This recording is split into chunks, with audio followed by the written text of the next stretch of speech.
Hey guys, today I will be presenting in further depth on Bloom's taxonomy.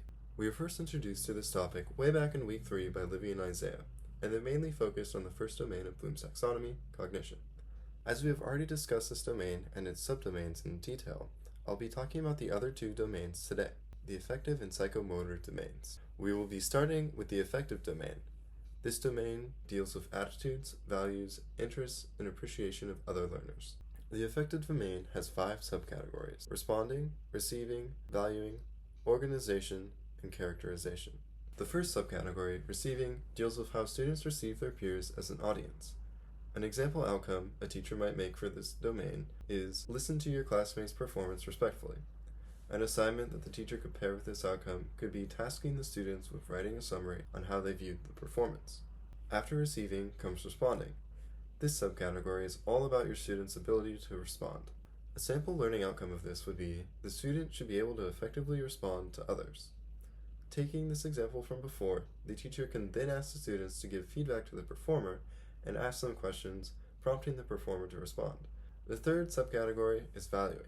Valuing gauges the student's ability to demonstrate and explain their own values regarding various topics. In a music class, this looks like writing an autobiography on your musical beliefs, something that we're all pretty familiar with, or writing an argumentative essay about music history. This subcategory's goal is to build these skills in students so that they can defend their core values. Fourth, we have organization. Organization deals with comparing value systems and evaluating the differences between them.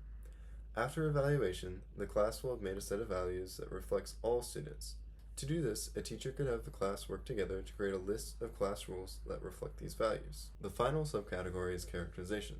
This subcategory tests the student's ability to work in a group with their peers. An example of this in a music class would be splitting the students into groups to analyze the meaning of a poetic text, then having each group speak on what they have concluded. The next domain I'll be talking about is the psychomotor domain. This domain is more geared towards athletic performance, but it can still be applied to music. This domain has a hierarchy of 6 subcategories. The first subcategory is reflex. This subcategory is supposed to test the student's ability to instinctively respond to physical stimulus. An example of this in music could be the students watching the conductor. They are actively responding to the stimulus of the conductor's pattern, and then they are responding by playing back what they see on the page in front of them. The second subcategory is basic fundamental movements. This subcategory tests the student's ability to perform a simple action. So in sports, this would be like your setup for baseball, where you're about to hit a baseball, or maybe for golf, your stance before you take a swing. In music, this is equatable to singing a scale, or warming up your instrument, or tuning. Basically, you're testing to see the simple actions that the student can do with their instrument. The third subcategory is perceptual abilities. This subcategory tests the student's ability to use multiple actions in response to different sensory perceptions. Basically, this means the student will be tested on their ability to use multiple senses to process what they are perceiving. So in music, this would be basically just playing a piece. You're looking at the music, you're looking at the conductor, you're hearing the other performers around you, and all of this is your perceptual abilities. The fifth subcategory is skilled movements. This subcategory is usually used to gauge a sports team's ability to change their strategy. I feel like gearing it more towards music, this would be the ability to adapt one's behavior and movements to reach their goals.